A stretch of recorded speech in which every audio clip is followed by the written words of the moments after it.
Hi, good evening.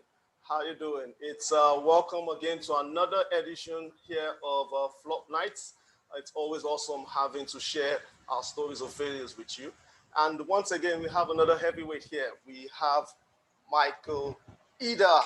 He will be sharing with us his flops. So first of all, I would be sharing the profile of Michael Idah, and I would say very well, he's been a very, very hard person to actually track down. Getting him for this session has been something more like a hustle by itself already. But we have Michael here, and I will be sharing his profile shortly. Yeah, very very. So let's start with this. Michael is a partner at Capstone Venture Partners. He's the principal in it's a principal in venture investment company with interest in technology, consumer finance, agriculture, and also infrastructure. The firm also provides public sector advisory services. Prior to Capstone Ventures, Michael worked at Africa Finance Corporation. That's basically an African-led investment grade rated multilateral development finance institution. And yeah, he focused on investments into technology-enabled companies across sub-Saharan Africa. Michael is a graduate of the Kellogg School of Management with dual majors in accounting, information systems, and finance. Away from work, Michael has a variety of interests, which range from karaoke, politics, also art news, and also reading. Let's just have like a warm, warm, warm welcome over here for Michael Ida. I will be putting his screen up just in a second so we can see Michael's face. I think, Michael, are you ready?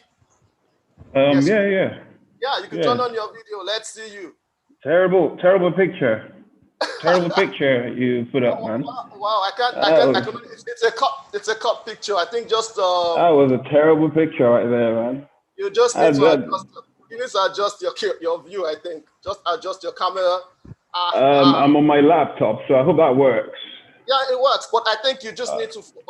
We're having a cut picture actually. Hold We on need a to second. look into your. Yes, I think I'm just getting to see your nose and your mouth. It still looks good. Still looks good. Hold on. Let me quit messing around here, so we get to Uh, this. Trying to. just push it. Okay, Yes, that's good. is That that works. better? Works. Michael, awesome having you here. For sure. Sincerely, Hi. How are you? I'm very good. It's been a hustle, been trying to tie you down. Man, I apologize. I apologize. It's been an interesting period. Yeah. Currently in my hometown, per se. So Okay. I'm quite a lot of demands for my time. Okay. Awesome. Yeah. Michael, I did my introduction, but I'd say hmm introduce yourself. Let's get to know who the Michael is, the real Michael. So I think your intro captures who Michael is. Um, I'm a, um, you've spoken about my educational background. I'm a firm lover of this country, Nigeria. Yeah. So very passionate about the growth and the possibilities that the country holds, and also the belief that it's going to be a great country, regardless Okay. of what we're seeing. Um, what's the other thing? So I'm a news junkie. I read I read every kind of news there is. You won't believe it, but I read everything. For the most part, I think you've captured my educational background: two masters, general management, finance, and accounting information system. Love of music, karaoke. Um, Hmm. yeah, yeah. Okay. So let's talk about more of your business end now. So what is it like at Capstone Ventures? Um, What's so, it's interesting. I think it's important to probably go back to understanding why Capstone Ventures. I moved back to Nigeria in 2008 and literally joined a private equity firm at Levo Capital. And literally have always been in love with starting businesses or getting involved in businesses in one way or the other, and just helping those businesses improve, and also seeking out opportunities.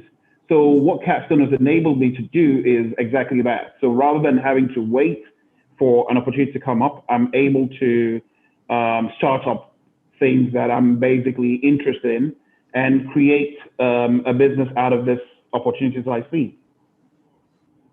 So you're in the business of identifying or creating businesses. Let's just I'm in the get that. business of identifying opportunities and taking advantage of those opportunities. Awesome. Okay, so so here at Flop Nights now, we're going to focus more on your flops. We want to talk about yes, like we said, uncut stories of failure. Yeah, you Now we ready? want to understand in the journey for Michael Idah as you were basically becoming yourself. So I want to hear, let's unmask. What are the issues that you faced? What are the flops that happened? You're in the business of investing, short things, a lot of things Yeah. probably would have gone down south. So I think I typically will start from the beginning. I Okay. think moving back to Nigeria, I had this rosy impression that Okay. listen, schooled in a top school around across the world. I kind of figured with that pedigree and all, I'll come back and I'll bamboozle my way through. Once I step in, they'll clap for me, they'll pull a chair before I walk in. I'll get what I want. So I literally had all this rosy impression of what my move back would look like. And so Capstone started back then. I Okay. ventured to basically register this company, and the very first hit I had was I literally attended a meeting, and my first meeting was to help a well-known gentleman with a business problem he was having basically. And so I show up on time for my meeting, and dude proceeds to keep me waiting for 4 hours. Wow. That That's it. was my first humbling experience Moment. of entrepreneurship in Nigeria and dealing with people. And the funniest thing he said to me when I walked in, because I think I was dazed when I walked in, finally got to see him, was he wanted to see if I'd leave or I'd wait, and that was really important to him. And it's kind of funny because I waited because I also wanted to understand why he'd keep me waiting for that long when I was here basically to help him. So I literally understood quickly that starting a business in Nigeria wasn't just about having a great idea. There were certain things I had to pick up on. Um, and those are the things I think I'd love to share. The challenges along the way, the failures that I've had, and definitely what's brought me to this point, basically. So I know your interests are like the diverse around different places, around Mm. agriculture, public sector, and technology also. So I want us to single out an investment, an investment that went south. What led to it? How did you bounce back? The investment that went south. Yeah, that's one that it's like a nightmare. I'm seeing here. Can you see me? I can Because see you. I think there's someone here complaining that they can't really see my face. I'm very Uh, dark. Yes. it's very dark. I'm sorry. Let's try this. Let me do without my cap, if that would help. It's much better. Much better. Great stuff. Yes. I remember a few years ago, probably about flu, probably about 6 years ago. Okay. I saw what I felt was a great opportunity, basically, and that was to build a business that provided cheap loans to Oh, students to attend universities, starting off with universities. Along with that, we had basically laced that with discounts on oh, products, basically across the world. The name of the business was Campus Dream. Okay. And the idea around that was, if the banks were basically charging double digit rates, we were able to provide loans through crowdfunding for single digits. Okay. And so I'd invested quite a bit setting up a team, because the weirdest thing was, every single time we pitched this to a bank, because there was a part of it that required the use of a card, and so we had to partner with a bank. Every time we pitched this to a bank, they will literally jump at these meetings. I left those meetings confident that this was the best idea ever, because all the banks kept asking me for one thing and one thing alone. Can we have this exclusively? And I was like, well, let's discuss it. So I was literally excited. And I mean, I've never seen banks engage people that much. I was getting calls, emails, make sure you don't do this with anyone else, you know? So I got to figure, you know what, this is a great idea. And quite frankly, we had been to the schools, we had spoken to the schools loved the idea. And so we basically went ahead and made the investments basically in setting up. We got hired a group of guys to come in and literally build out the product. We had basically gone all out, signed discounts with, I'm tempted to say with signed discounts with over 2,000 merchants Wow. locally. Yeah, like most of the top merchants. And we had basically signed about 40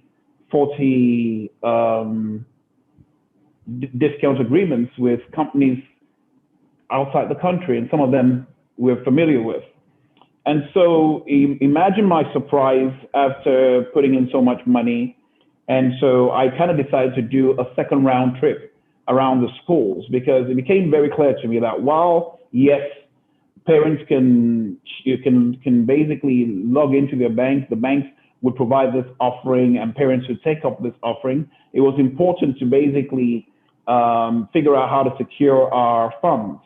And the only way we thought we could figure out how to secure our funds was by ensuring that the schools don't release the results, the final results for the students, without getting a clearance from us. Okay. So Michael decides to dance around to a number of schools with a couple of guys from my team. And imagine the feeling after building this product, marketing, and just all that cost. Basically, this ran for about a year. Then you show up at the schools and the schools go, man, there's something else happening. And you're thinking, what else is happening? And they go, listen, you guys are smart. You seem smart. Why don't you help us? And I'm thinking, I'm helping you guys by providing cheap finance, basically, for so that people could actually, more students could sign up to come to your schools. And he goes, no, that's no longer a concern for us. Our concern now has to do with drugs, eliminating drugs from schools. And I'm like, yeah, that has nothing to do with us. At this point, we had spent quite a bit of money. We'd spent quite a bit of money. It was ridiculous, and I kind of thought it was a joke. Can we get And like I thought we'd spent about 35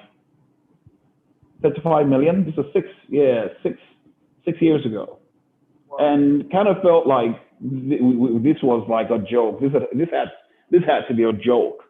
And so we basically decided to try out some other schools. And it happened that the schools literally were facing this problem. And one of the schools, though, decided that why would we give you that benefit when we can do it ourselves? And so they basically took our pitch, and the registrar that I met, they took our pitch and literally went running with it. The bank, on the other hand, now calls us in, and the bank begins to ask very interesting questions that I felt were beyond what should concern them. And before we knew it, we agreed to go with one bank. And before we knew it, that bank literally had created a similar product. Wow. So you imagine sitting in a meeting, and your presentation is done, you're getting ready to sign something, and the bank goes, yeah, before we sign, let's have this conversation. Do you mind if we put someone else on the line? And I'm thinking, yeah, sure, put the person on the line, that's fine. And the excuse was, these are the guys that will execute. Basically, they work with us, they help us in executing some of this externally introduced ideas, concepts. And the funniest thing was they actually called a friend of mine. Wow. So I kind of kept quiet while I basically answered the questions. About a week or two later, when they went quiet, I kind of reached out and I said, hey, what's happening? And I was told, well, the bank is literally mirroring what you're trying to do. And so that was my first major failure here. Wow. And very painful because we did everything, the name, the company, we bought the name because the name was unavailable. So we had to literally buy it. We had to patent. We went through quite a bit trying to protect this idea, protect the name, and create value. And there was a good team, basically, rented office space. But hey, so that was my first real experience with failure within the context of doing business in Nigeria, basically. Oh, okay. So that means you had flops outside Nigeria. Naturally, because I think no transaction you don't have 100% success in transactions, and for me that's a daily occurrence. And I think it's somewhat different when you move back and you're now involved in making investments, right? And when those don't work out, that's a lot more painful. That's different. Not a lot of people get to experience that. But from a transactional basis, in terms of just your daily transactions, I'm sure everyone on here has failed numerous times. There are things that just don't happen when you want them to, or how you want them to. Okay. So I can imagine, but this is Campus Dream was your own project. It was Correct. Your idea. I remember years back around that period was, I think, when I met you, I think a year or two before Campus Dream, I think. And I remember the passion that you had going into Campus Dream. I remember the enthusiasm you had there. Like, I have this figured out. Yeah. I felt for the first time since moving back, I was literally doing what I said I was passionate about, which was bringing change to the country. Because can you imagine if you basically had increased access to educational funding? Yeah. What that would mean for the private schools, what that would mean for the public schools, what that would mean for students whose parents cannot afford to pay a lump sum. For me, I just felt, hey, there was a profit side of it, but then there was also a social side to it as well. So I think there's something that I want to just confirm. I know it's one thing when you lose or when you have a flop on your own idea. It was entirely your idea. So you can, like I said, you can just own your shit and say, yes, you know what? It was bad, but you're basically an investor. I'm looking at a scenario where you did an investment in someone else. You put your trust in that person, someone else. We've got a few. I'll give you another example. One that we did was a young guy who is, I think he's super brilliant. We're still in touch once in a while. He had basically approached me with an idea, and it had to do with automating bus ticketing across the country.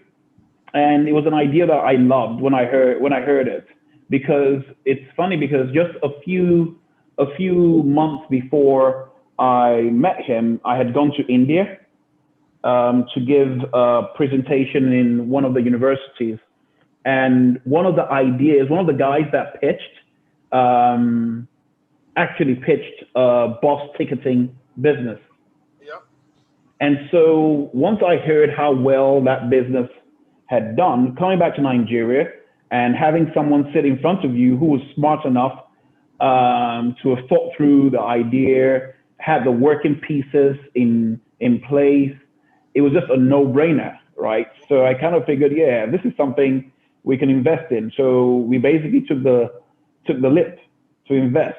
Now the problem is, or the problem was, character is such an important thing.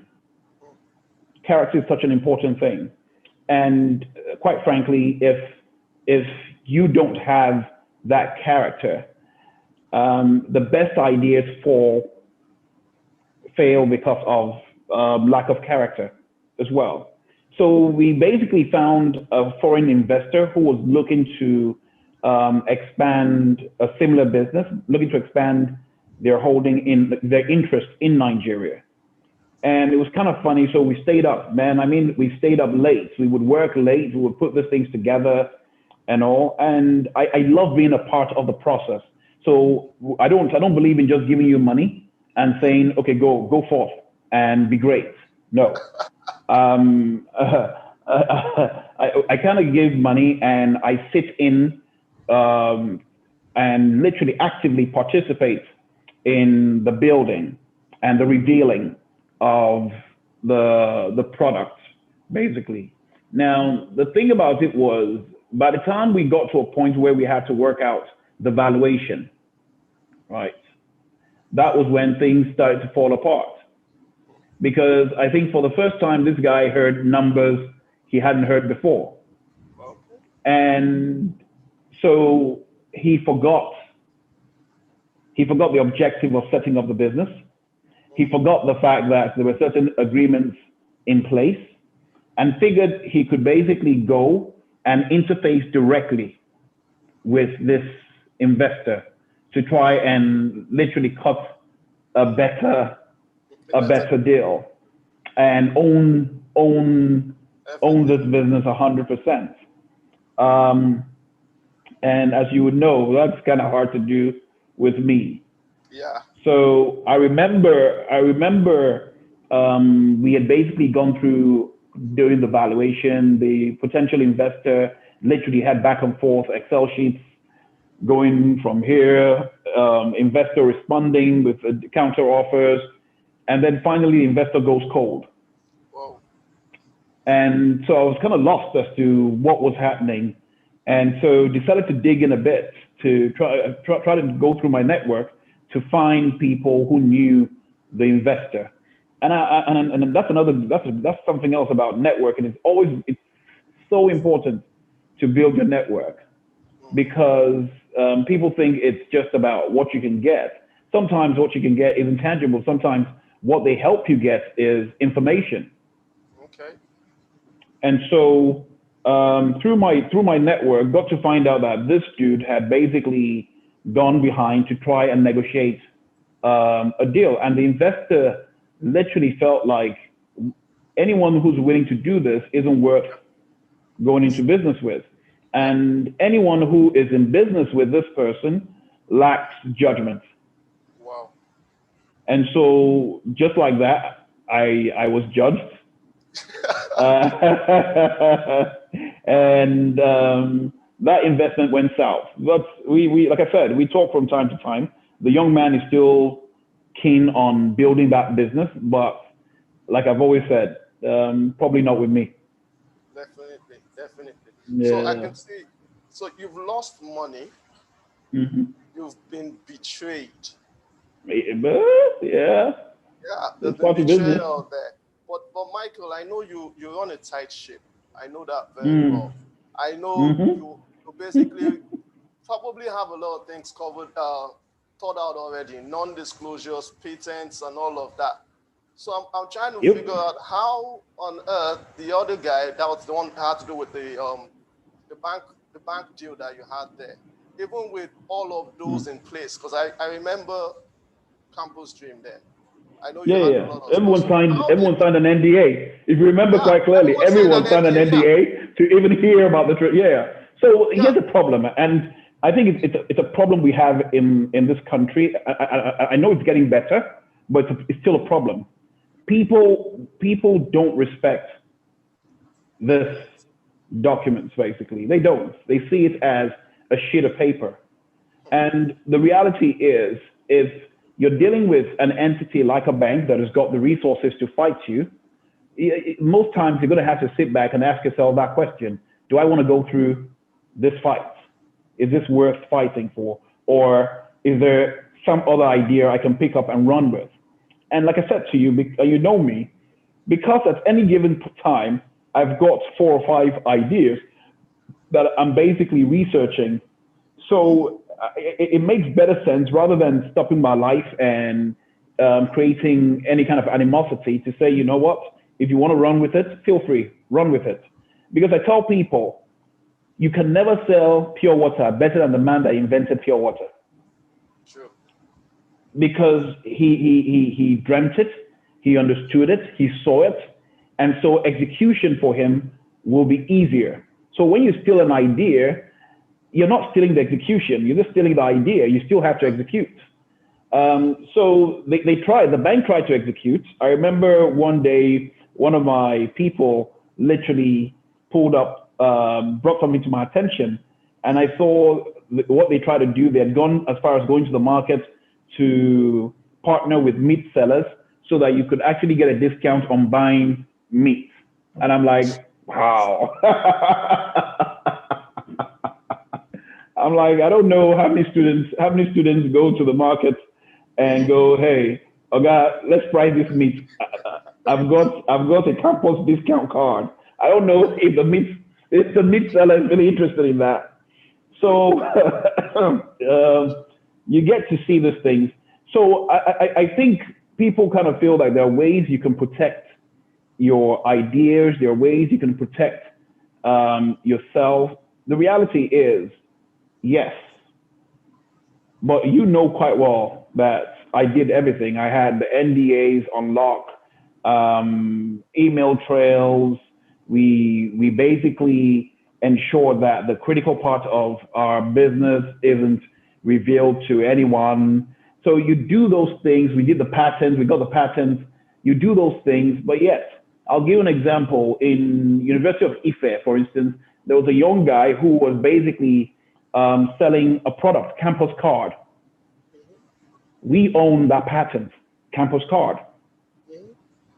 But the thing about it is, with what happened, would I go after a young boy who literally just wants to build something? At that point, it wasn't worth it. What do I get? It wasn't worth it. So I think around here, until the laws are enforced, until people are penalized, and when I mean people, I mean even the large corporations penalized, and it has to be punitive, and it has to be at such an amount that would cause them to think twice. Yeah, it's tough. It's tough to do. So I think and that's why, and I think if you remember, post that, interacting for me and discussing ideas, I became a lot more careful, because previously I'd share easily. Because for me, hey, an idea, if it's a great idea, share it. You know, if someone lacks character, integrity, and decides to go run with it, then all the best. Execution in this country is where the work is. Ideas are a dime and a dozen. I'm sitting here right now. I'm looking at your hair, and then I'm checking out the fact that I don't have hair, and I've got a few ideas now in terms of what to do. The ideas are a dime and a dozen. So. Yeah. So I think there's only so much. And so you spend a bit more time in assessing the people you deal with to ensure that they're credible, right? Because there are people that you sign these agreements with and they respect those agreements. There are. And I'll be frank with you. There are. But for the most part, enforcement of these agreements, it's critical. It's important. Beautiful. So I believe idea theft is actually a very big issue.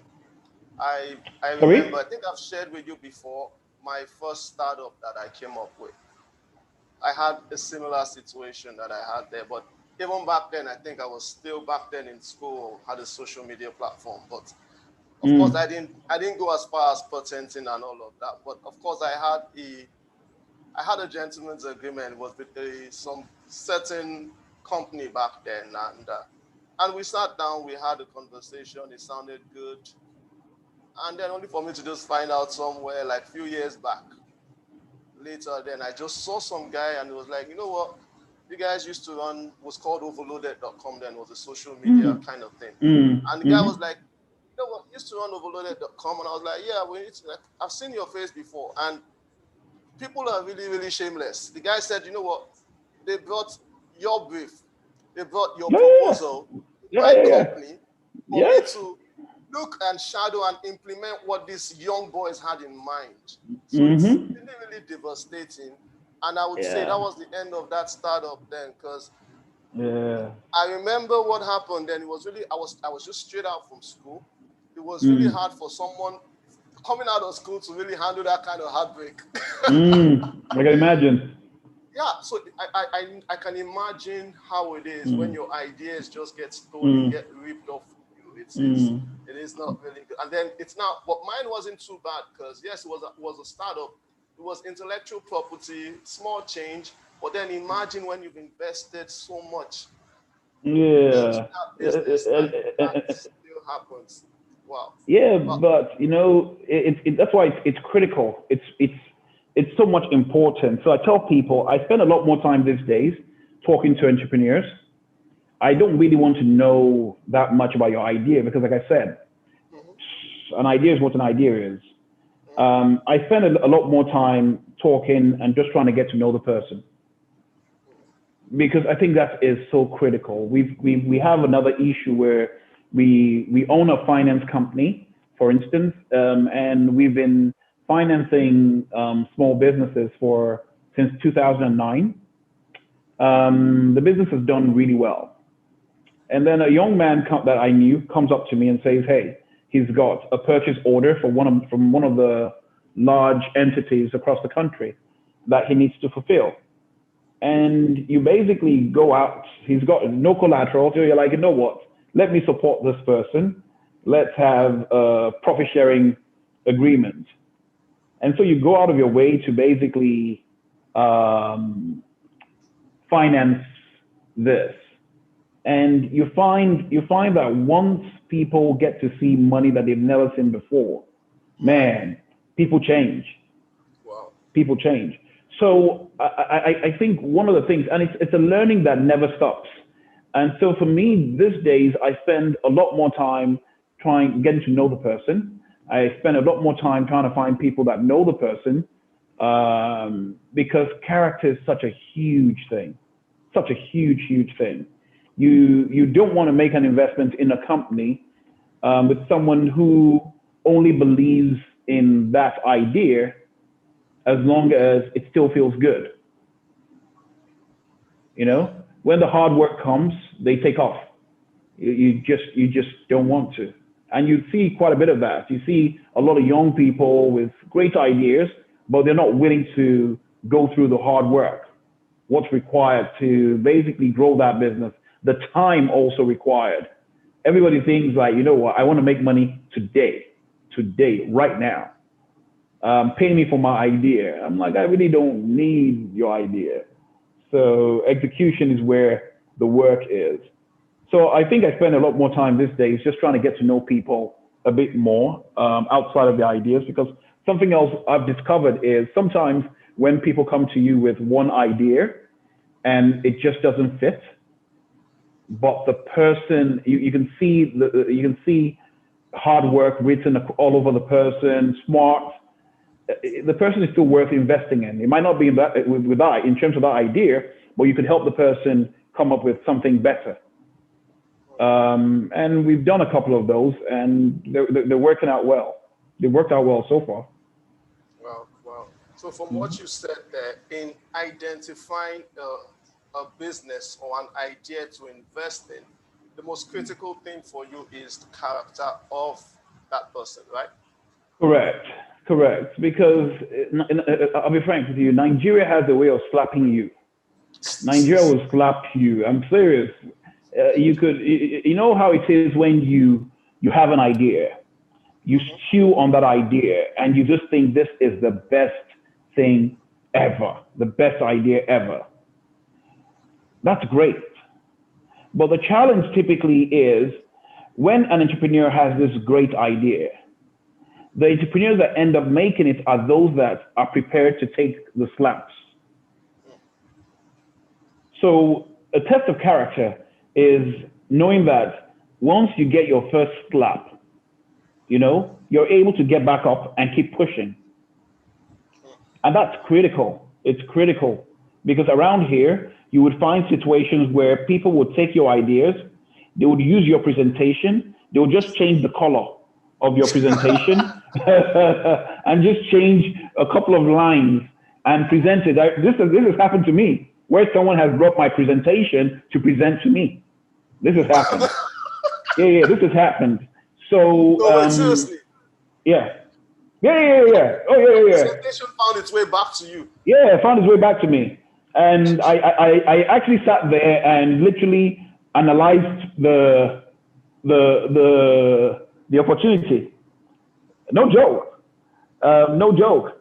So they changed a couple of lines, changed the color, smacked the name of their company on there, and it's a new opportunity basically.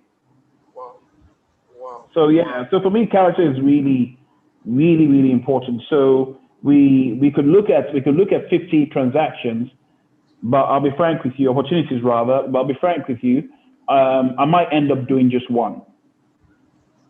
And that's because at every point in time, I'm listening in.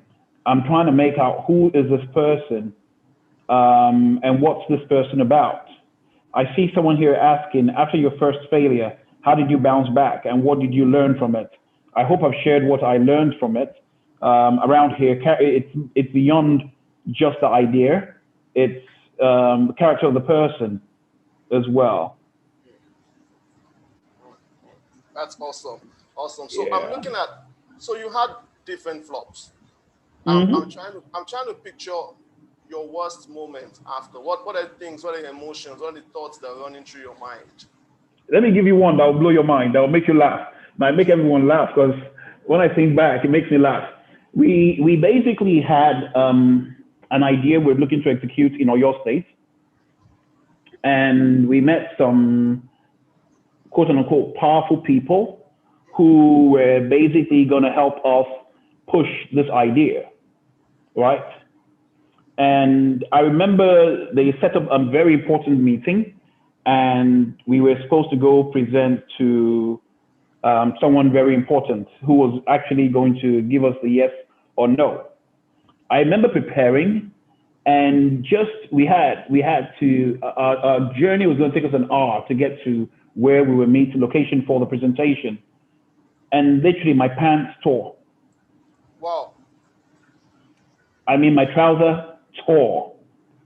My ass, my boxers was showing, and Michael had to make a decision. Do I still go for that presentation? The man sees that my trousers tore, and he'll ask me, why are you wearing torn trousers? And I'll tell him, listen, I believe so much in this idea, and I didn't want to miss this opportunity, so I came this way. And that would impress the man. Or should I just go home and then get to the presentation late? Can you imagine which option I went with? You went with the brave option. Yeah, there you go. You know me well. I went with my trousers torn, man. I went with my trousers torn. As I was presenting, I kept holding a book to cover my bum as I was presenting. And the man said to me, what is in the other hand? I said, sir, it's a book. He said, what is it doing back there? I said, sir, it's protecting my backside. He said, what happened to your backside? I said, sir, my trouser tore. The man said, you don't mean it. I said, no, sir, it's true. He said, turn. I turned, he saw it. He was like, and you still came? I said, yes. The man was so impressed. The man said, listen, I've never seen a young man so determined. Because of that, come and see me. Oh, for sure. Mm, I have this mapped out. Like I'll write this in a book for my kids, mhm, and then I'll read it to them how I became a billionaire from mm. this one S- s- s- man. When we went to go see the man had even forgotten that I was a young man with torn trousers. So Wow. sometimes the crazy things that we do. So you find that you would have a lot of disappointments. But here's the thing: I'm a lover. I love exploring ideas. I love exploring opportunities. I love it. It's something I do. Like I said to you, I'm a news junkie. I read the news. Man, I'm telling you, I read the news every single day religiously, and in it, I find opportunities as well. So because I'm forever optimistic as a result, because of that, I'm forever optimistic. So when one fails, I'm like, you know what? I've got backup. So we would go back in, work on those ones that we've been working on, and keep pushing. So we keep pushing until we find the right one. Um, I don't know if you heard the story of Steve Jobs, basically, where he got into a great school and he kind of figured, you know what, school the way it was structured wasn't for him, and he went about picking classes. And at the time, the classes that he picked make no sense. Paleography. He just picked classes that for me just made no sense. But here's the beauty. Years down the road, having failed a couple of times Mhm. in building the Apple keyboard and all, the skills that he Yeah. learned in those classes are what he used, Yeah. right? So. So I'm always optimistic that if you don't give up, if you keep pressing, that at some point you're going to make it. Mhm. And you're not competing. That's another thing. I don't believe I'm competing with anyone. I'm not. I'm competing with myself. So my focus has to constantly be: don't give up, keep pushing. Don't give up, keep pushing. So I know currently, I know you're looking to invest in Nigerian businesses a lot. I think I saw your video for Startup Turkey, and so I know. So how is that Man, going? you see, that's another bad thing you guys do. It's an interesting. So you saw Startup Turkey. I've been invited to um, other startups across the world, and it's interesting to go. Like I went out to Turkey, and it was interesting to get there and find Nigerian businesses on display. You know, and some of these businesses are businesses I've never heard of here. And I'm like, dude, where are you guys hiding? Mhm. You know. So I'd say prior to the lockdown, I was so excited because this type of events provide a pipeline of potential investments.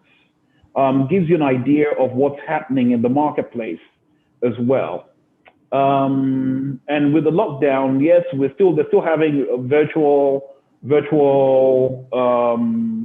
pitch events basically, but it's not the same. So at this point, I think we're still looking, we're still considering a few, but not as much as before because again, like I said to you, it goes beyond the idea. I typically like to sit down with these entrepreneurs like they say here, eyeball to eyeball, just to get a sense for who they are, to understand where they've come from, understand their struggles, because there's so much strength when you understand an entrepreneur's struggle and you see and understand why and how they've come up with the ideas, because it does tell you a story and actually also helps you, gives you a glimpse into this person's fighting power, which is something you need in this country. So we're still assessing, but the flow hasn't been as much as pre-COVID lockdown. Okay. Awesome. Awesome. So I would say, with everything you know right now, with everything you've Mhm. experienced, with all the betrayal, all the losses that have happened, if you were to give your younger self an advice, what would that be? Um, One thing I would say is I'd prepare properly, because there's one thing to be passionate about a country and to be passionate about opportunities, and then there's that thing there's the other side of being stupid. And I think I was so passionate because if you remember, by the time we met and Campus Dream was on, literally, Michael would get up, I'll leave everything else, and I'll go on the road because I wanted to be so involved in every part of it. And you would think that if failure was to come, it'll come from your inability to basically follow through with your idea, execute. But that wasn't it. So I think I'll spend a bit more time doing what I'm doing now, which is assess the person's character a lot more than the idea. Because you've met me, I think the first time we met, you guys were pitching an idea. Yeah. And if you remember correctly, I spent most of the time trying to tell you guys what I felt you needed to do in regards to your idea, Yeah. and how to modify it. Yeah. So I think ideas are great, but everyone has an idea.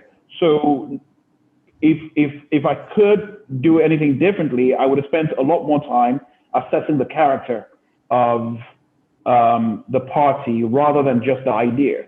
Because the reality is, no matter how good that idea is, in the hands of the wrong person, you're bound to fail. Awesome. I think I'll pick just one more question, and have someone here is asking if you're looking towards investing in the educational sector. I'm still passionate about education, because it's such a big concern for me, and I sincerely would love to increase access to education. So depending on what it is that they're looking to pitch, it's something I'm still interested in. Because, man, I'll tell you one thing. If we don't get our education right, then as a country, we're in trouble. As a country, we're in trouble. And like I said to you from the start, I'm very passionate about this country. So when I look at investments, I'm not just looking at investments because Michael wants to make money. I want to make money. But I'm also looking at impact. It's critical for me. And the funniest thing I learned, sorry, I'll just take you back, about Campus Dream, years later, speaking to one of the bankers, was how can you come into our space? The banks are earning double digits and you're trying to introduce single digits. Why? Why would you want to do that? What audacity did you have? Sorry? Yeah. But there I was thinking, we're all here to make Nigeria better. So education remains something that I'm keen on. The right idea, if the right idea comes along, definitely, it's something we would look at. Wow. Michael, I know, yes, you run a very, very tight schedule. I know you have another meeting after just from. I have a 9 o'clock, correct? I know you have a 9 o'clock, and I promise I won't keep you long. I know that very well. But do you have any final words for our people? Anything? So I think you're in a country that is.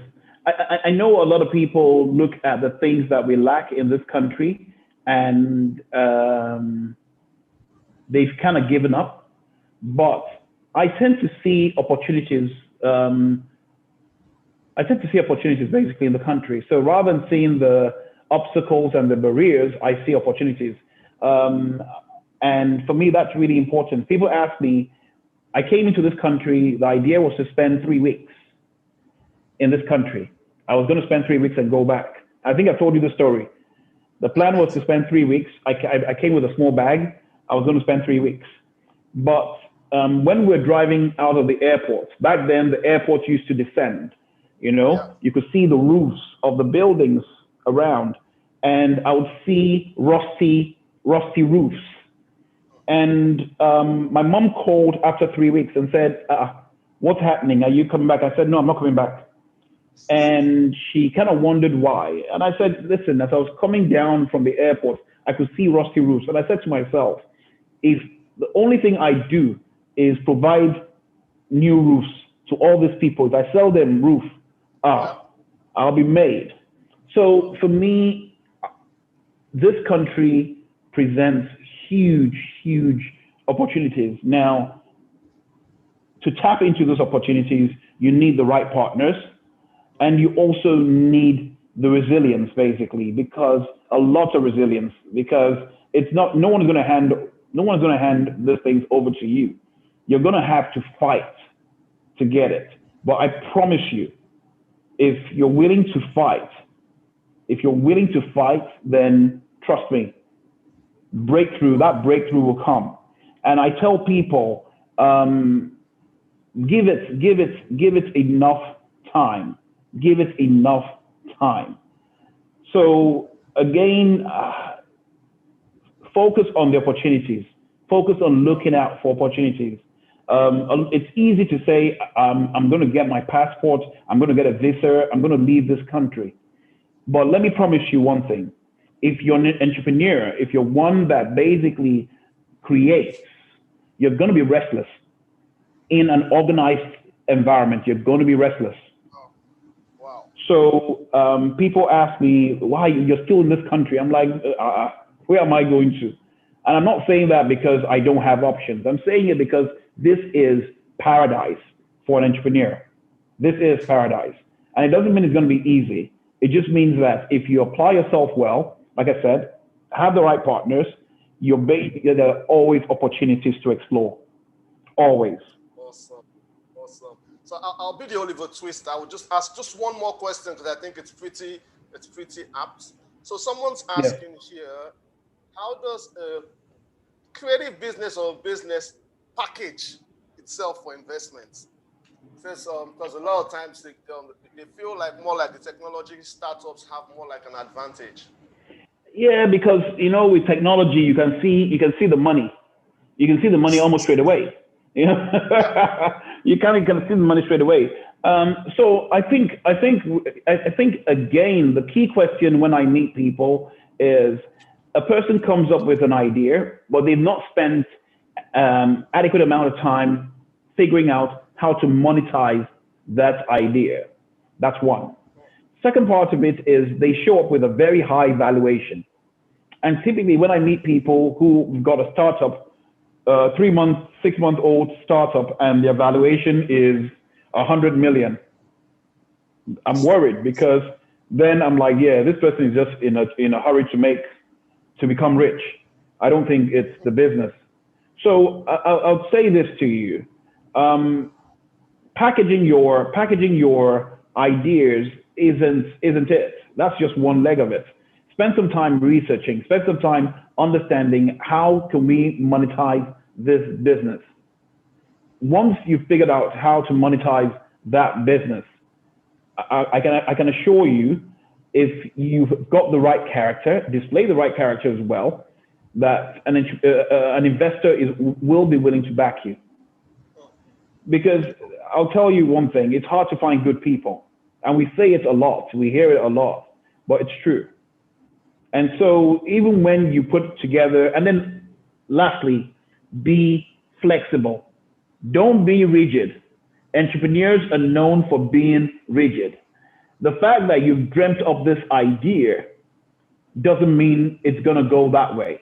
Because the reality is some investors have spent a lot of time in the system. They know what works, how it works. So sometimes it's important to be flexible enough to make changes to adjust your ideas as well. So whoever that creator is, put your business together. How do you monetize that business? And carry that free mind that, you know what, the way you present it might not be the way that business will come out. And then be open to accepting criticisms, basically. A lot of people feel like when you're criticized, it's a bad thing. But sometimes there's a lot of learning when your idea is criticized. There's a lot of learning in it. And I've learned a lot when people criticize me or criticize my view on things. I learn. I might not agree, but there's some learning there. Wow, wow, wow. Say, awesome, awesome, Michael. This has been an awesome session. I've learned quite a whole lot. I know all those also watching, listening will definitely attest to that also. Thank you very much, Michael. Thank you very much. Awesome. Thank you so much. I'm so sorry it's an R, for sure. But yeah, well done, well done. I think this is great what you're doing. I think we had the conversation. I think it's phenomenal because I think a lot of people give up when they encounter their first failure. But the truth is, you cannot truly say you're successful if you've never failed. You only know the value of success when you failed. Sure. You only know the value of success when you fail.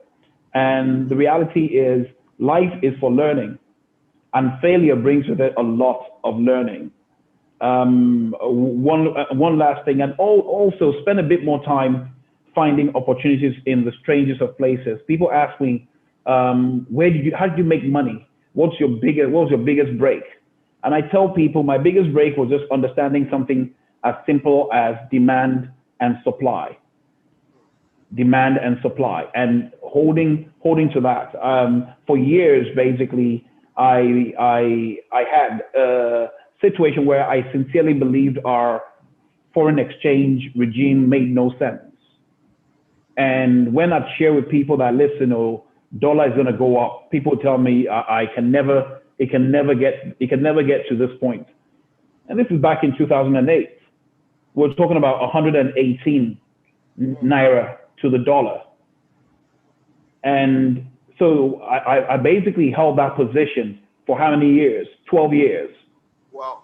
And in those 12 years, we've had 3 cycles where it's doubled and almost tripled, right? So people will always tell you that, listen, you're not thinking about it well.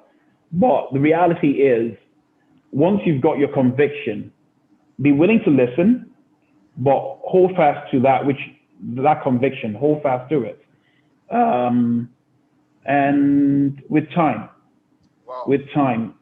Wow. So I'm glad you're doing this. I was saying this, I just remember that. I'm glad you're doing this because I think it's important that people realize that the successful businesses that we've seen are not successful because they just had a great idea.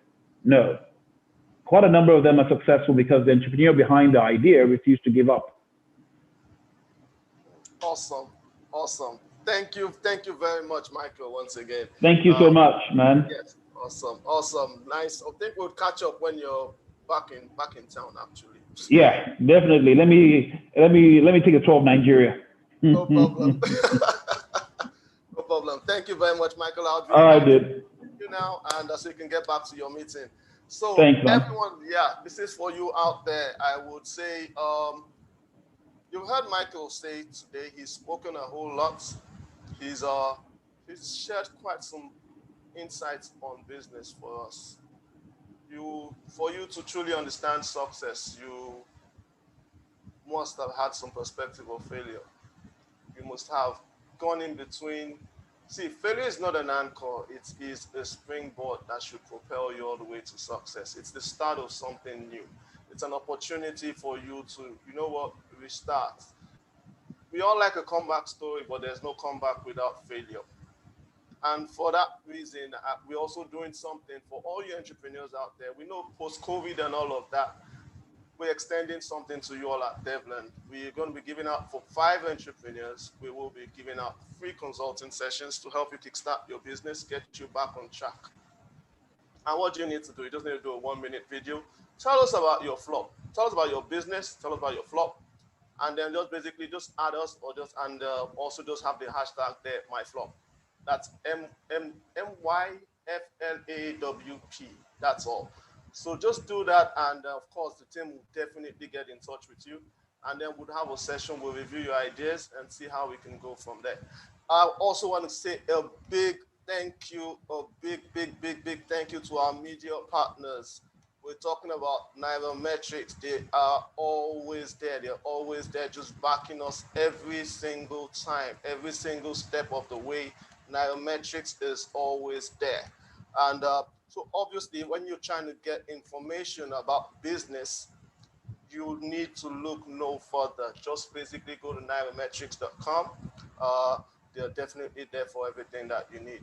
So do you still have any questions that you need me to respond to? Because quite a few people have accused us that we actually just end the program quite a little bit abruptly, a little bit. So I need to hear from you. Just any other questions you want to have from Devland so that we can respond right away. We would respond. You can send in your questions. Yes, please. Yes. Okay, so I can see quite a few people there in the class.